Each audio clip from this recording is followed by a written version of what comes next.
Welcome, everyone, to the Zoom call that none of us really want to be on because we were all hoping to be back to normal, whatever that word means anymore. Rabbanit, Fruchter, and I were joking beforehand that we created the Solo Seder guide and never expected to be back for a repeat performance. Yet here we are for our next alliterative segment for the high holidays at home. And for me, it's impossible not to use the metaphor of Zoom. And it's something that all of you just experienced, which was being in the waiting room and just waiting to start and waiting for the host, whomever the host is, to let you into what the next experience is going to be. And I think using the waiting room as a frame for the discussion we're about to have is actually a very useful one. Because I know, at least for me, so much of this year, the experience has been waiting and the experience has been on pause. And what's the permission going to be for what's coming next? And what we really want to speak about today is how do we transition from waiting to creating and accepting this is where we are. And it might not be where we expect it to be, yet there are still tremendously meaningful moments that we're able to create, even and perhaps especially because of the location of the year, because of the meaning of the year, because of everything that's already happened this year. So before I transition over to Rabbanit Fruchter, who's going to frame with a bit of Torah to kick us off, I want to encourage everyone, please make use of the chat. If you have a question, if you have a suggestion, if you have an answer, pop it in the chat. The more interactive this is, the easier it is for us, the more meaningful it is for you. And our goal is that we leave with practical tips and mindsets and insights that you can use for the high holidays at home this year. So I encourage everyone on this call, if you have a question, put in the chat. If you have an answer or reflection, put in the chat, and we'll do our best to incorporate it. And Rabbanit Fruchter, if you could take it away. Thank you so much, Marc. Thank you to My Jewish Learning for constantly making these spaces for us to gather and strategize together. I want to invite you again, in addition to using the chat, grab a pen and paper if that feels right to you. This is the beginning of preparing for the high holidays, and we're going to really start that work together. The Torah that's animating me this year is connected to the shofar. Raise your hand if you have a shofar at home. Anyone have a shofar at home? Keep it raised if you know how to blow the shofar. All right, we got to do some work there. Maybe another webinar for that. But the shofar has so many symbols associated with it, so many thoughts and intentions that accompany the cry of the shofar. And one of those images that we're supposed to think about is the moment where the binding of Isaac in the Torah turns into a ram coming along and replacing Isaac in the story in Genesis. And the image I want to share with you is where that ram appeared. That ram did not appear to Abraham, ambling through an open field, arms wide open. Not that rams do that, but you know, it doesn't just appear in this way. It says that the ram was caught in a thicket, was caught in a pile of thorns. And the word actually for that thicket, svach, is connected to the Hebrew word misubach, which means complicated. So the message that I'm really internalizing this year is from the complications, from the complexity and the web of not knowing where we are right now, will come the clear sound of the shofar. The thing is, we don't know what that clear sound is going to be like yet because none of us have done the high holidays at home in this way before. And now we're all doing that together. We did it for Pesach in various ways, for Passover, and now we're doing it for the high holidays. So it's really exciting to think about being in that space with you. And Marc, I want to turn it back to you as we begin our conversation.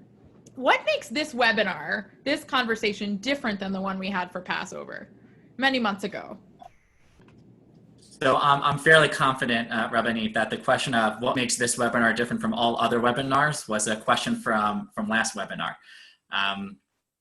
But for me, I think what makes this webinar different, in some ways is easier, but in some way more challenging, is back by Passover, by Pesach, I was still feeling in crisis mode and in response mode. And what do we do now in this unprecedented situation? Back before saying the word unprecedented wasn't so precedented.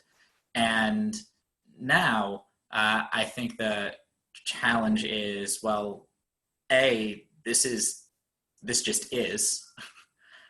It's not a sprint, it's a marathon. How do I relate to that? And I also think a big challenge is the Seder was always something that happened at home. And we had to figure out, how do we adapt it, because it's different that we're home and we might not be at home with the people that we're usually at home with. But it was about transforming the space of home, as opposed to the high holidays, which is the number one attendance day at synagogue. And it's specifically with a community, with a kihila. A Seder, some people might have had experience running before. Leading services or the traditional tunes, less so. And I think on a ritual level, that can be a bit more challenging than the Seder. And I think what we get to figure out today, and we're gonna talk about, is what are tips and tricks and techniques for how to create that energy at home, but also what are the awarenesses and mindsets that we can start working on now so that we're prepared going into the high holidays this year. Amazing. Thank you so much for reflecting on that.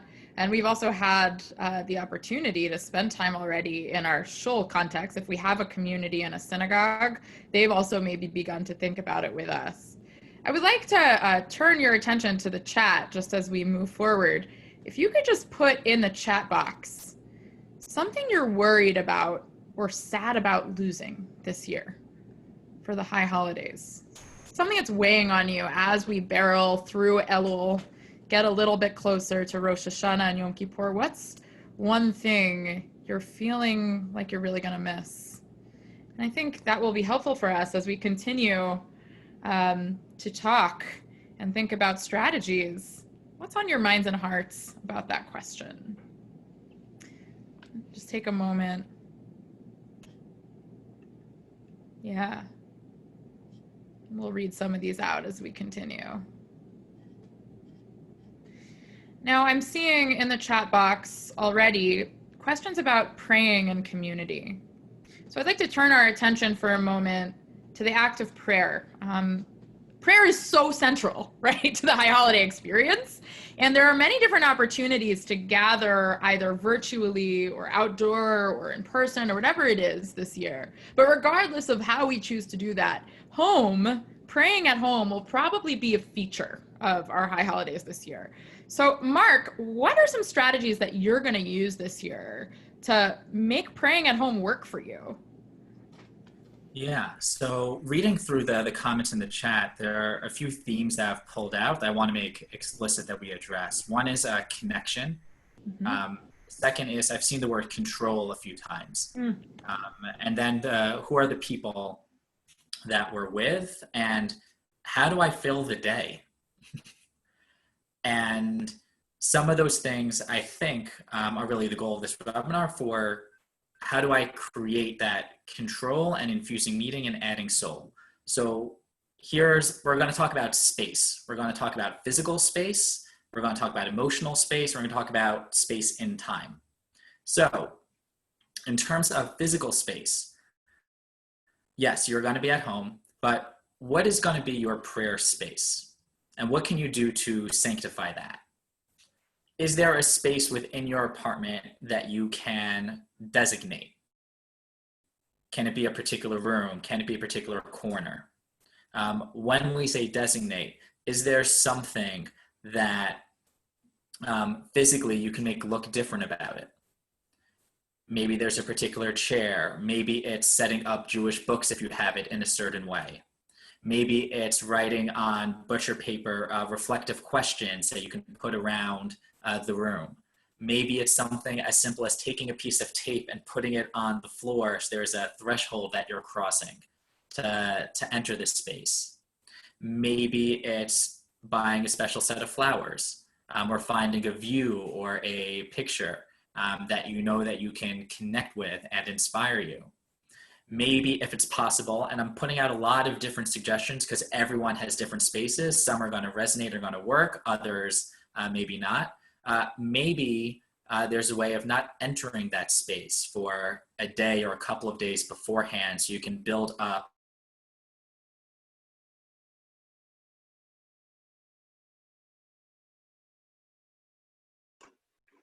Looks like Marc froze for a second. Rabbanit Fruchter, do you want to? So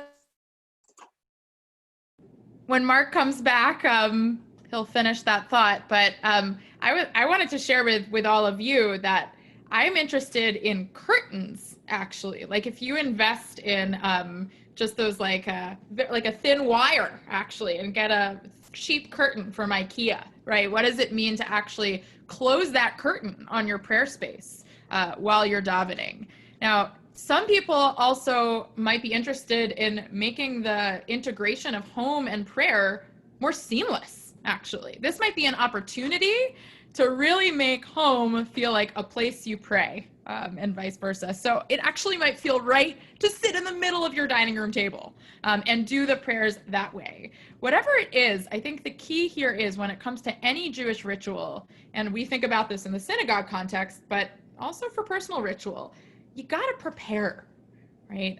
Kedusha, sacredness, comes from preparation, comes from the act of prayer. So I would love everyone just to take a second and think about where that spot is for them in their house. Julie, you thinking about it? Yeah. Yeah, I agreed. I often feel like the more thought I put into something, the more benefit that, or the more it feels like there's something to celebrate and there's something to observe. Totally, like so special in that way. I want to share with you, Marc is communicating with me somehow via Zoom chat. I don't know even where he is, but he's reminding me one thing that was his idea. I loved. So we're in the month of Elul now, the month dedicated to sacred preparation for the high holidays. We have 40 days from the beginning of Elul to Yom Kippur. It's a really important, special time. And some people mark Elul by going to synagogue every day and listening to the blast of the shofar. But you can actually start to prepare your home every day of Elul. And one suggestion is get yourself a beautiful glass container from somewhere and put it in a place that's very obvious to you, with a pen or like pens you like of different colors and a stack of little notes. And on those notes, write a reflection or intention for every day of Elul. Maybe you want to ask the question, what's one thing I've been doing really well this year? What's a character trait that has really shown through for me during the pandemic that I'm really proud of, right? Taking each day to write something small on a slip of paper, put it in the glass jar, and watch that glass jar get filled up as the days of Elul continue. When it comes time to daven, when it comes time to pray, whether you're doing so via Zoom or on your own, take that glass jar and pull things out of it. Put it in your prayer space. Remind yourself that this moment is something that you've been preparing for weeks to come. So that's just one suggestion as well. Yeah, and oh, there you build are. off. Yeah, I'm back. I'm sure there's another metaphor for tshuva and return in there. And for those of you who are talking about connection, especially to loved ones, something that we did over Pesach that worked really well that you can also do with the jar is send family members notes that they can put in and then read or use that prayer over the holiday. Another thing, and this goes into the prep, and this is a ritual that's very special in my family, is I always get a bracha, blessing from my dad before the holiday starts. And even though we're focusing on what happens on the day, maybe there are things that you can do in advance of the day. So when you talk about connection and creating connection with family, how can you do that in advance of the day? What are the moments of gratitude? What maybe would you be asking for forgiveness for? What's the blessing that you want to give them going into the year? What's the blessing they want to give you going into the year? What's the question you want them to reflect on? What's the question they want you to reflect on? And for those who are looking for a bit more structure within the day, whether it's Yom Kippur or whether it's Rosh Hashanah, maybe these are notes or questions that you say, okay, every hour I'm going to take out a new question and a new reflection. Another thing that you can do, and this gets into some of the more technical aspects of the service, is really take a more active ownership over the holiday. That typically we get to show up at synagogue and to a certain extent tell the cantor or the chazan, okay, sing for me, inspire me, pray for me, rabbi, give the inspirational speech, like Rosh Hashanah, do me. And this year we don't have that luxury, and it will be a little bit more challenging. And if we put in the investment now, the holiday perhaps can be that much more meaningful. So I would encourage you to think about, and maybe you can put in the chat, like, what are the songs or traditional tunes that you associate with a holiday? And are there ways you can get those recordings or practice those in advance? What are the prayers that really stand out to you? That this is what it means to pray. Like, I have this image of the Osana Tokef is one of those prayers that like always like really gets me. Okay, so what does it mean that if I repent that things are going to be different? What does it mean that if I give tzedakah, things are going to be different? What does it mean that if I pray, things are going to be different? And that intention of, one is the relationship between me and God, one is the relationship between me and myself, and the other is the relationship with me and other people. Okay, how can I put that into action? Which prayers are taking on a new resonance this year? Yeah, like everyone will die by plague, honestly, until this year sounded very medieval. How am I relating to that prayer differently? I saw someone post in the chat about promising to bring the baby next year. Okay, Hayom Harat Olam. Today's the creation of the world. So what am I birthing into the world? What am I bringing into the world this year? On the flip side, what do I want to stop and what do I want to start? So maybe it can be a practice of going through the machzor and seeing what are the prayers that for me define the holiday, and for everyone it's going to be a little bit different, and coming up with an intention or a question that either you can ask yourself, or if you're with your family, turn it into a conversation and a discussion. How incredible would it be if there was a group prayer or reflection experience with a child, spouse, grandchild, whether on Zoom or in person, depending on your particular tradition. And there's a certain flexibility that you now have within your home that you might not in synagogue. What if you assign different family members prayers or rituals that they can do? And there's the one that you're responsible for, and then there's one that your child or spouse is responsible for. And everyone's bringing themselves into the conversation. And what are the opportunities we have precisely because we're not in the traditional environment? And I'm loving the suggestions that are in the chat. So good. Yeah, please do take a look at the chat and contribute as we go forward. There's so much here. I will say that, you know, as we're getting, it's the first week of school for a lot of families, and or maybe the second, or maybe next week is, there's a lot going on in the world. And I think our instinct sometimes can be like, well, let's just get through it, right? Let's just get through the high holidays this year. I'm not sure if that resonates with anyone since you're here. But I think there's a little bit of that even for me, right? Just feeling that it's a lot to prepare and think about. And I do want to go back to that original question about what makes Passover, what made that webinar about Passover different than this year.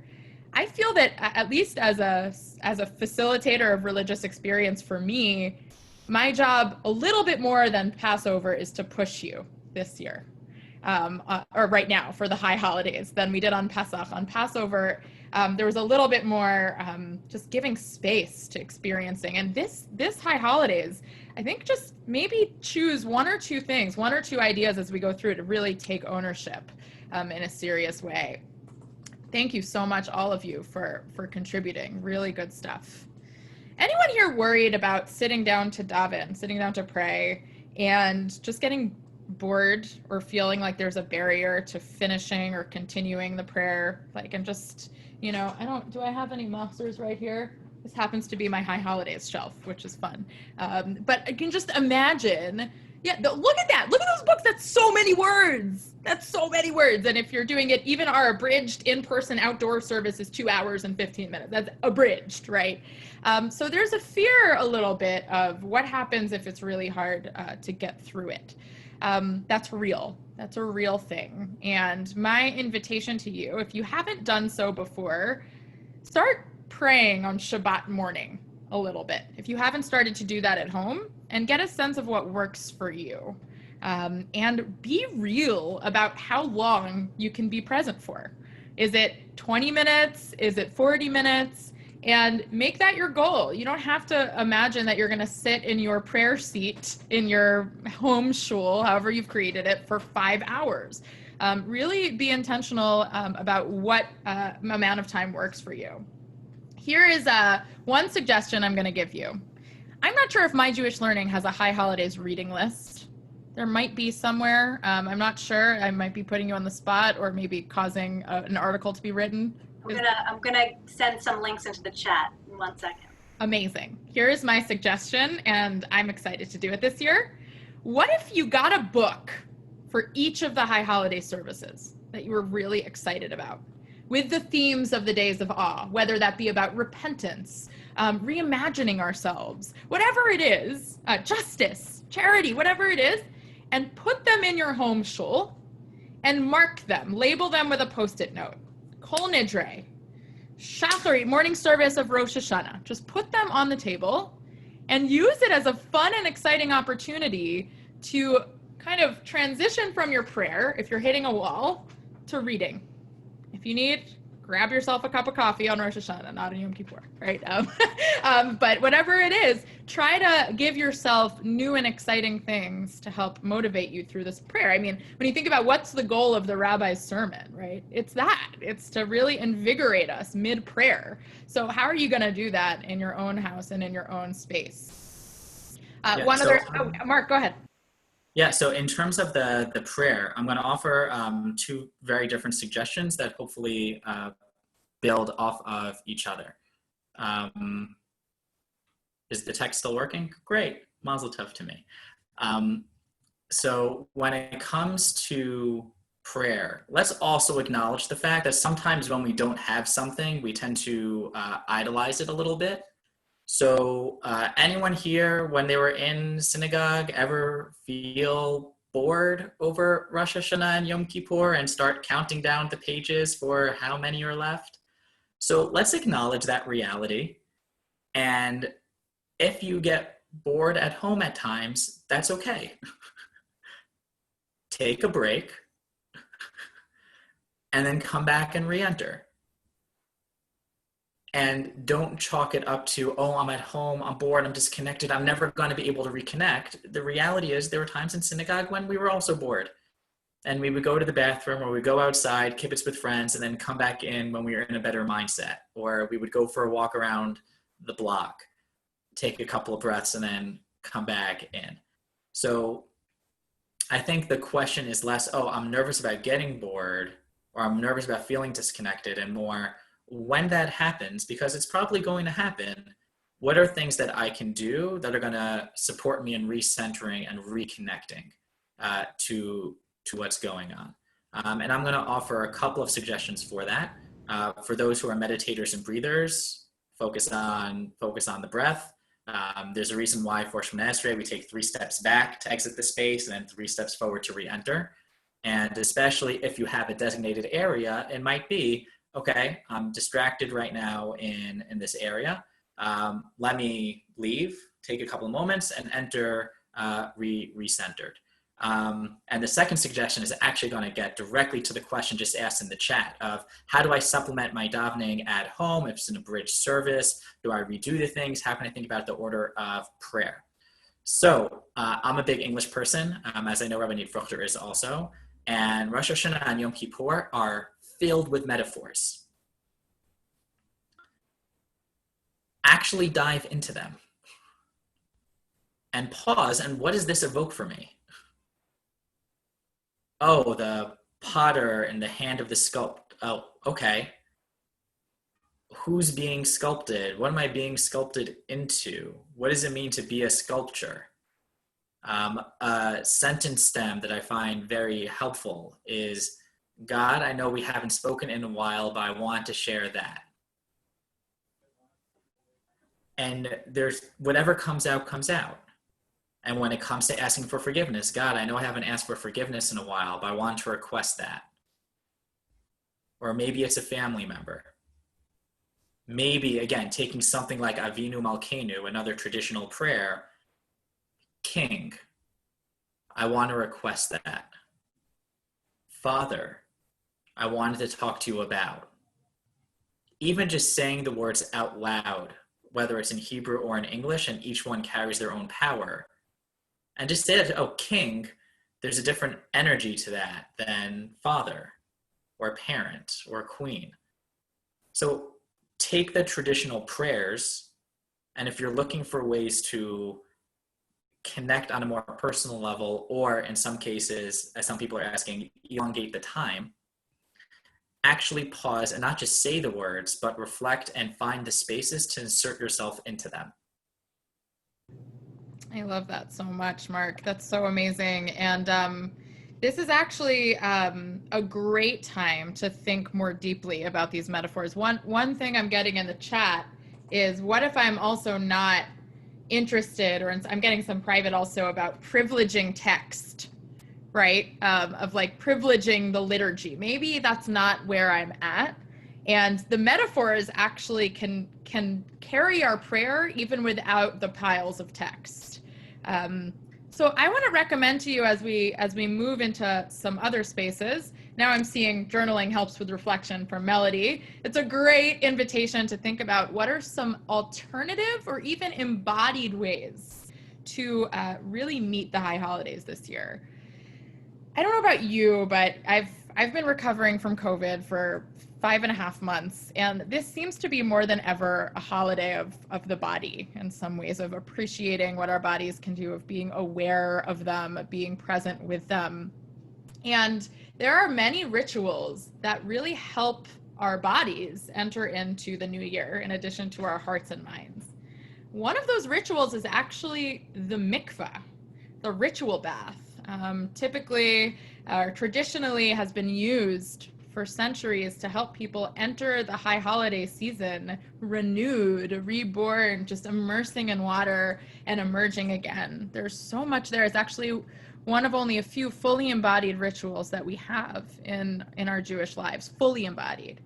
And there are some ways that you can actually do this ritual even without going to a mikvah in advance of the high holidays. One possibility is reimagining the Nitilat Yadayim ritual, right? Just immersing our hands, preparing our hands for the high holidays. And something else you can do, if you are a hiker and you feel okay about this, just being outside and immersing in a creek or a natural body of water, clothed, but to do so and really just be present with the experience of immersing before the high holidays. You can bring someone in your pod for safety, but in general, that is something you can do. You can use nature, use the sounds, use a reflective hike or a walk on a quiet city street to just hear and take in and be present and immersing into the next part of our high holiday season. Another possibility. Oh, Marc, go ahead. Yeah, no, I was going to build off the embodiment aspect. Because again, and this is, I think, where we make a good pair. For those who are like, oh, I want to be very traditional and use everything that's there, it's also part of the traditional service. When it comes to Yom Kippur and the Vidoy and asking for forgiveness, you're literally taking your hand and putting it against your heart. Ditto for when it comes to saying Aleinu, of actually getting on your knees and bowing down. So for those for whom they really connect to the embodiment aspect, as Rabbanit Fruchter was talking about, what are other movements that, because you're now in the space of your own home, you might have access to that you wouldn't in a synagogue? Like if you're saying the Shema, what are you listening to? What are you hearing? If you're talking about the emotions of love, who are you hugging or connecting with? Or hugging yourself, or if you're with a family member, how can you physically connect with them in that moment and create a shared space together? So take the tools that you already have and adapt them. And if you know for yourself that I have spiritual tools that have worked for me in the past, and I'd be curious if people want to put in the chat tools that have worked for them in the past. The question isn't, oh, I might not have a language. For some people, it might be, I've just never used this language in this setting before. So how can I take the things that I know work for me and bring it into this new space that I now get to be the author and creator of? Beautiful. Thank you so much. And I'm just like loving what's going on in the chat box. There's such good stuff rolling in here. You know what else is embodied? Eating. Food. Food is so important and so central. And I would say right there, next to praying on the high holidays, the traditions that have evolved around the new year and food are so central to our Rosh Hashanah homes. And there's so much to do around food for this year's high holiday season. One thing that you can do, one possibility, is cooking with people you love in advance on Zoom before the holiday itself, sharing a recipe, sharing notes about how it turned out. You can try that. You can even bake and cook, and if it's safe, send to each other before the high holidays. But there are also specific food rituals around Rosh Hashanah. There's the Rosh Hashanah Seder, a Sephardic tradition that has become beautifully widespread around honoring different pieces of kind of culinary delights and puns related to the high holiday season. A famous one is the fish head, right? May we be like the head and not the tail. So really taking the opportunity to imagine our tables as temples, how to really elevate the dinner as a prayer experience. You might actually find that that feels more appropriate to you than spending your time or majority of your time on preparing for the prayers. If that feels right, follow your gut on that. That would be really great. A, we should definitely title our article next year, Turning Your Tables into Temples. B, excellent pun with follow your gut. And C, ooh. I know that was very well done. And C, we've spent a lot of time until now focusing on the prayer aspects, when Rosh Hashanah is so much more than just going to synagogue. Like, as Rabbanit Fruchter said, like, what are you doing at the meal? And what are the rituals we might associate with the holiday? Dipping the apple in the honey for a sweet new year, to pick one classic example. So what are your resolutions for the year going to be? And I naturally go to the meaningful just because that's where my mind goes. But you can even talk about what are the different things or emotions I want to experience over the course of the holiday. And then create different slots in your schedule, whether it's in prayer times or in food times or in the break times for, well, what do I want to experience? I wanted to experience meaning. I want to experience fun. I want to experience connection. I want to experience, and maybe, because I know some people here were talking about how do I build out my schedule? One way of organizing your schedule might not be in the hours, but in themes. The themes could be questions. The themes could be different emotional energies. And then you can think about, okay, how do I as an individual, or how do I as a family unit create that energy? Oh, so what can we do that's going to be fun? What can we do that's going to be deep and meaningful? What can we do that's serious? What can we do that's silly? What are the different energies I want to bring into the year? Great, play with it. And it's okay to have both and all. It's all about what's going to work for you this year. I love that. And also remembering that each of the high holidays is a distinct experience. I think someone was just posting in the chat about 10Q. and the fact that happens during the 10 days of repentance, right? So let's remind ourselves that there are discrete parts of the high holiday season. There's Elul, which is the month of reflection. There's Rosh Hashanah, the head of the new year, like we spend our time crowning God as king and being together as we bless our entire people and ourselves and our families for a sweet new year. Then there are 10 days of repentance where we look inward and figure out how we want to improve, really, really get up close and personal. And then on Yom Kippur, we stand before God and we beat our chests, or as Tim says, we knock on our hearts, and we come forward with the buildup of all of it. So just reminding each other that each of those is a distinct experience. So maybe Rosh Hashanah this year, maybe you want it to be light in tone.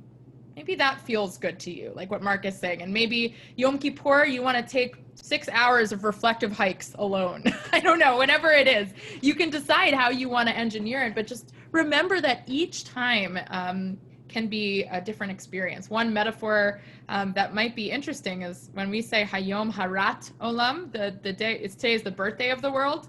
What's interesting about that metaphor is it's actually today is the conception of the world. So on Rosh Hashanah, we're conceiving who we want to be, right? There's this like imagining this first touch of conception.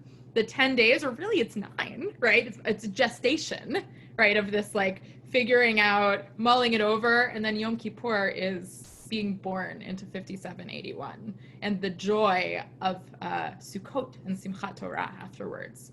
So thinking about it like that might help it feel a little less overwhelming that each of those can be a distinct time. We want to invite you to really use the chat now for questions. We're coming to the end of our time, and really ask whatever you want. Keep suggesting things. Also, this is really awesome. And Marc, anything else on your mind as questions come in? So I want to pull out a couple of great suggestions from the chat as the questions come in. One was from Catherine about buying special items that she's going to use on the holiday to really elevate it, buying special honey and a special matzor. Esty was talking about different techniques she used, like hearing her own voice or being aware of what her body was doing that helps her ground in prayer. I'm also happy to share many more jokes related to the holiday. I have jokes for days. So people should ask questions, otherwise you're going to be subject to my humor. But in the meantime, there's a beautiful metaphor that I love and share every year, which is anyone who's into Japanese pottery here? Nope. Great. So there's a Japanese pottery that's famous because I know it, and now I'm going to share with you, so it'll be famous to you as well, called Kinsu Kuroi or Kintsugi. I'm sure I butchered the pronunciation on both, so I apologize. Where the idea is that you take broken pottery and fill the cracks with gold. And they believe that it's more beautiful for having been broken in the first place. And when I think of metaphors for repentance, or when I think of metaphors for starting over, you can focus on here's the cracks and here's what's broken, which is the first step. Let's acknowledge. But then what am I going to fill it with? And how am I going to transform that into a learning that's going to transform me into this new conception of myself? And for any Leonard Cohen fans, which are probably more than those who are fans of Japanese art, the cracks are where the light comes in.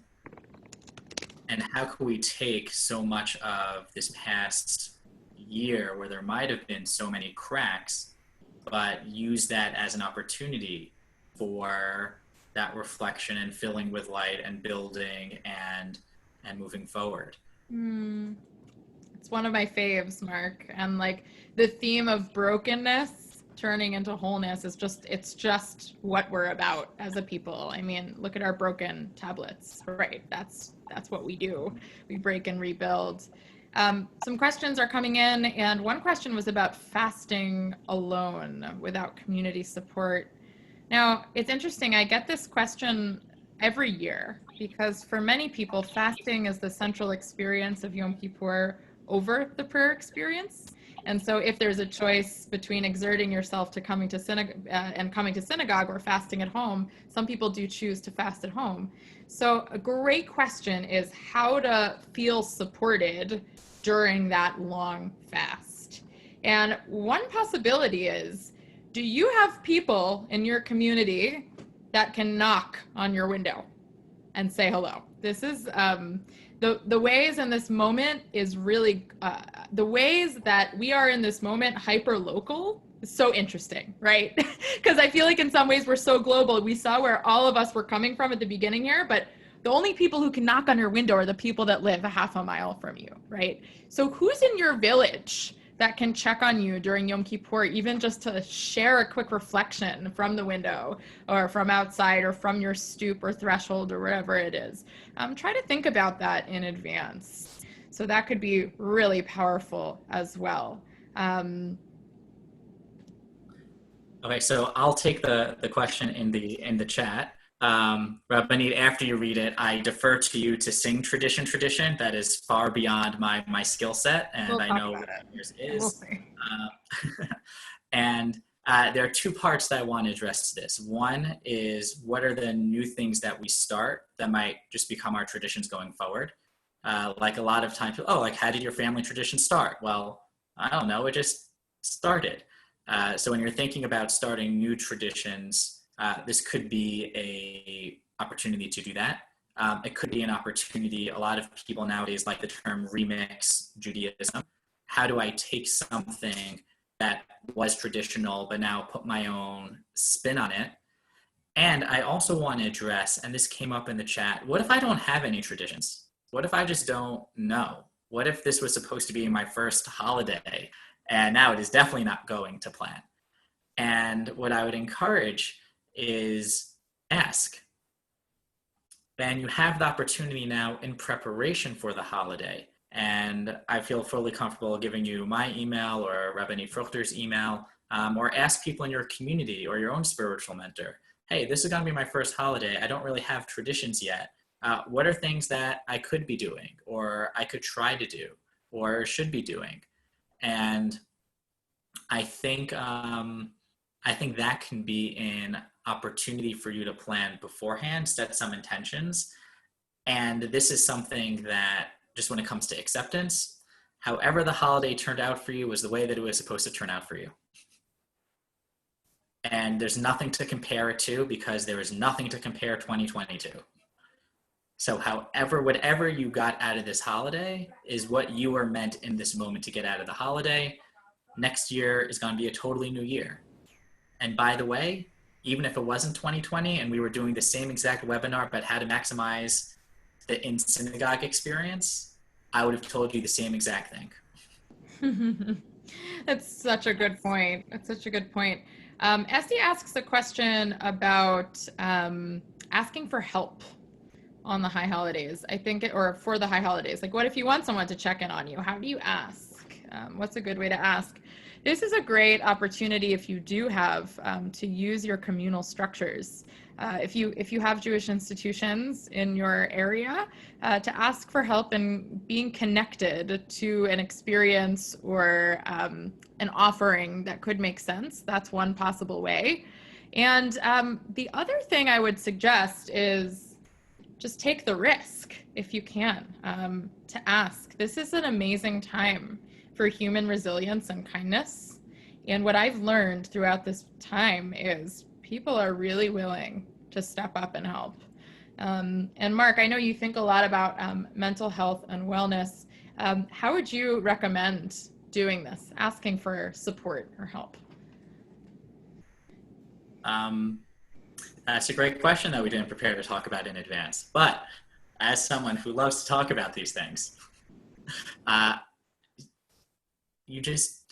okay, so we'll quote Nike to start, you just do it, but let's actually back it up for a second, which is, what's the obstacle that's in the way of asking for support? And acknowledging that and coming to terms with it. Is it that I don't know who to? Is it logistical? Okay, so let me think about who can I reach out to, either in my community, or maybe I know someone who could reach out to who knows somebody else. Is it I'm ashamed that I need to ask first, or I don't know who to ask. Okay, so then how could I reframe that for myself? Wow, how incredible is it that I'm looking for connection? And that's so important to me that I'm going to be willing to sort of go outside my comfort zone. Is it that I don't have the language for it? Okay, so let's script it out. Hi, I'm going to be celebrating Rosh Hashanah and Yom Kippur at my home this year. I would love to have someone to celebrate that with. Would you be open to coming by at some point during the holiday? Or maybe I can come and check in with you. And I'm happy to talk one-on-one afterwards, but I think recognizing that, give yourself permission to ask. And the world that we want to live in is one where we assume people are going to say yes. I love that. So what if we operate in that world that, oh, I live in a community that wants to support me. How would that community ask, and how would I interact with that community? Could be a way of getting over that hump. I love that. What a beautiful intention for the new year.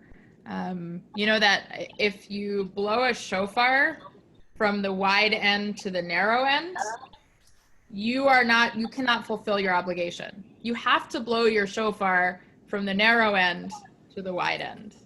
And there's an important spiritual message there. It's the spiritual message that when it comes to Jewish life, we can many times be in the narrow end. It will always expand. It will always be min hametzar karatika, from the narrowness I call out to you, anani b'marchavka, but God, you answer me from the expanse. So that shofar metaphor is so beautiful here. Always assume that it will be a yes in some ways. And if it's not, then this community of 62 people that are in this room right now, we affirm you anyway. We're here for you, to support you anyway. Yeah, to build off of what Aislinn, sorry, don't know how to pronounce that, just said is, yeah, the more specific the request is, the easier. And something that I find very helpful, honestly, with recruiting and fundraising and also these sorts of questions is, I know the answer is going to be yes, I just don't know what the question is yet. So they might say no, in which case the follow-up question is, oh, I'm sorry that you're not able to. Do you know somebody else that might? Nice. And then maybe they might be able to answer yes to that question. We had a couple of questions about Sukkot that at least I want to address on a spiritual level. And I want to be clear, what I'm offering isn't anything according to halakha. Everyone here has their own levels of observance and connection. And honestly, I don't know when it comes to this year what it means to, I can't physically build a sukkah or go outside. So what does that mean? I don't have an answer to that question. But to those who are asking about the communal aspect, one of the benefits of Sukkot, especially for those that might not use Zoom during Yom Tov or Shabbat, is that you can Zoom during the week for those that want to connect with community. You also thankfully have other rituals when it comes to the Lulav and Etrog of, okay, maybe those rituals will take on added importance this year because that's what we can connect with. But on a deeper spiritual level, what was the whole point of going to the Sukkah in the first place? The whole point was, I'm exiting my home of permanence and entering something that is temporary, where I recognize that it is not in my control. And whatever happens, happens. And I know for me, the time I'm most spiritually connected to Sukkot was actually hiking in Iceland when I was in a tent and it was windy beyond words that I could describe. I'm just like, okay, I get it now. I am a small little nothing, and please just let me survive the night. And you have that on a physical level of temporariness, but also on a historical level. The Sukkah was meant to evoke the traveling in the desert and being surrounded by God or by community. So even though physically this year we might not be able to go to a Sukkah, depending on our physical situations, on a spiritual level, in terms of connecting to that intention of where do I find security in this world, and what am I relying on, and who is protecting me, and what is my community, and what's in my control, and what is out of my control. I think on a spiritual level, I will probably be more connected this year to those particular intentions and meanings than in the past. Thank you so much. I want to address a few more of the questions that are coming in before we close. One question from earlier was about young families and young children. There's so much that has been published, including PJ Library's at-home high holiday guide, which is very helpful. And I'm sure My Jewish Learning also has some articles around observing the high holidays with children. But one thing to remember is that one of the reasons we attend shul is because of the joy that we feel connecting with other people. And a hint and a tip and trick that was told to me by a parent of a young child was that they pray at home, but they have kiddush set out on the table covered with the napkins. And then at the end of davening, at the end of at-home services, someone uncovers the napkins, makes kiddush, and they dig in. And this is just a cool thing to remind ourselves that when we replicate synagogue, it doesn't only have to be the prayer parts, right? It can be the full experience. We can try to figure that out. And to the question around the difference between abbreviated prayer services and davening at home, one very structural thing to think about is that the piyutim, the religious poetry, is separate and aside from the basic building blocks of the high holiday prayers in the Machzor, which can be done quite quickly. And so when you get home, what you can do is spend some time studying and appreciating several of the religious poems that are found in the Machzor. So we are getting to the end of our time. And thank you all so much for really being vulnerable in the chat and opening up what it is you are missing this year, what it is you're looking forward to. I'm grateful to Marc and to My Jewish Learning for creating these spaces. And what I want to do is try something before we close and say goodbye. I want to invite you to enter into the season with us now. Now, what this means is if you were putting it off or feeling like you were waiting till we get a little closer, it's time now. So you can, turn off the sound or head out. But what I would love to do right now is just remind you what the high holidays sound like. And I want you to put in the chat box before we do that one thing you would like to invite in this year. One hope you have. Perhaps an idea from today that you want to try. Just take a moment, inviting in serenity. Thank you, Ruth. What else are we inviting in? Ideas we want to try. Anything from what Marc and I have shared or things that were in the chat, hope? Yeah. That's a great idea about the suggestions. Thank you. Unity. Beautiful. Love all of this. So if you want to, you can close your eyes. Just feel your body where you are now. Let your eyes take a rest from the screen. And I'll just remind you what we hear during the high holidays.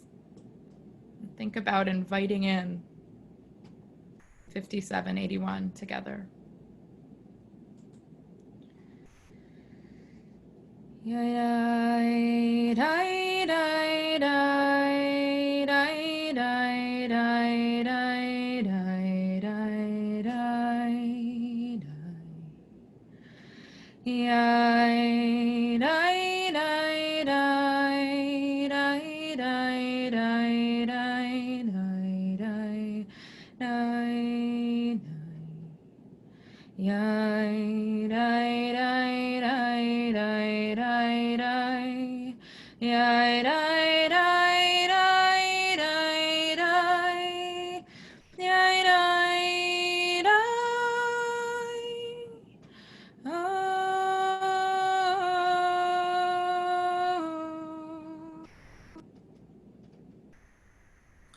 Wishing you a beautiful 5781.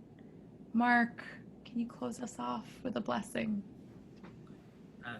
I mean, the way that blessing concludes is V'imru Amen.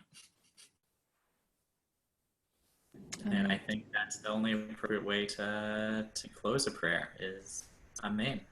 And to thank you, to thank everyone who's here, and for anyone who's looking for an intention. I think it's what Rabbanit Fruchter just concluded with. It's connecting to soul and connecting to expression, and that the prayer is something that you do and is internal and not necessarily found in the book in front of you. And the book and the text is meant to be that springboard to prayer and to expression and to reflection and connection. And yes, being in synagogue might help, but ultimately the only thing that you need to pray is you. And you are exactly where you are. You are exactly with who you need to be.